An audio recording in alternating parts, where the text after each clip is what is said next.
Mlima wa Kilimanjaro ni mlima mrefu kuliko yote barani Afrika na mojawapo ya alama kuu ya utalii duniani.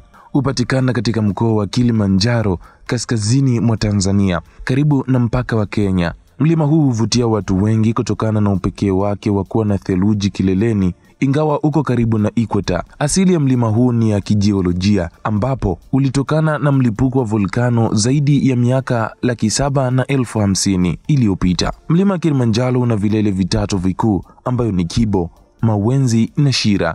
Kati ya hivyo, Kibo ndicho kilele kikuu na chenye urefu wa mita 5895 juu ya usawa wa bahari, kikifuatiwa na Mawenzi kisha Shira. Kibo ndicho kilele cha pekee chenye theluji na bado kinaonyesha dalili za kuwa hai kijiolojia, ingawa hakijawahi kulipuka kwa karne nyingi.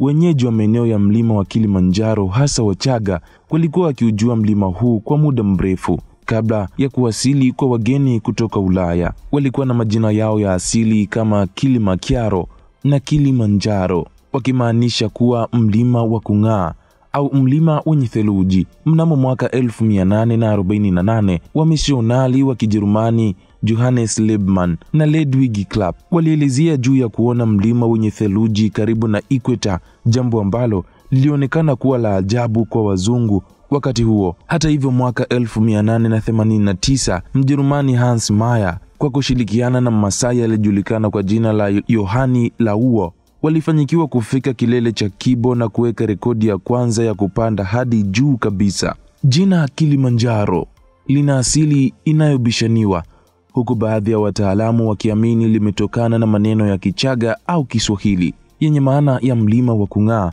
au mlima mkubwa.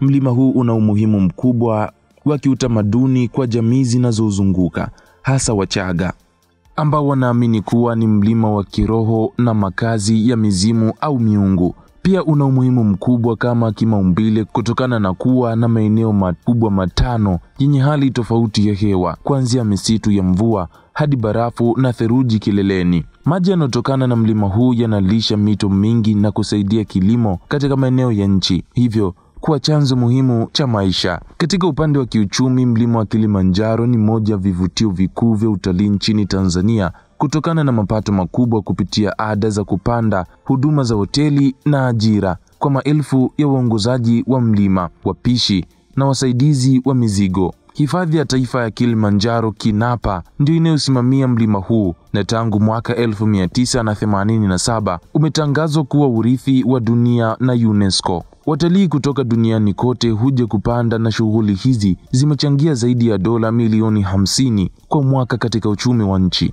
Mji kama Moshi, Marangu na Machame imenufaika sana kwa shughuli hizi na imekuwa kitovu cha huduma za kitalii. Licha ya uzuri wake, mlima Kilimanjaro unakabiliwa na changamoto kadhaa. Mabadiliko ya tabia nchi kumesababisha kupungua kwa kasi ya theluji ya kilele, na tafiti zinaonyesha kuwa barafu ya mlima huu inaweza kutoweka kabisa kabla ya karne hii kuisha. Pia ongezeko la watalii linaweza kuharibu mazingira ikiwa haitasimamiwa kwa umakini. Vilevile kuna changamoto za migogoro ya matumizi ya ardhi kati ya jamii na mamlaka na hifadhi. Kwa ujumla, mlima Kilimanjaro ni zaidi ya mlima, ni urithi wa taifa, ni chanzo cha maisha, ni kivutio cha utalii na ni alama ya fahari kwa Tanzania na Afrika kwa ujumla. Historia yake ya kiasili, jamii na kiuchumi inaufanya kuwa sehemu ya kipekee ambayo inastahili kulindwa, kuheshimiwa na kutunzwa kwa ajili ya kizazi cha sasa na kijacho. Makala haya yameandaliwa na Yusuf Mpuma na yamesomwa kwako na mimi Abubakar Malulu, na hii ni Anwari TV.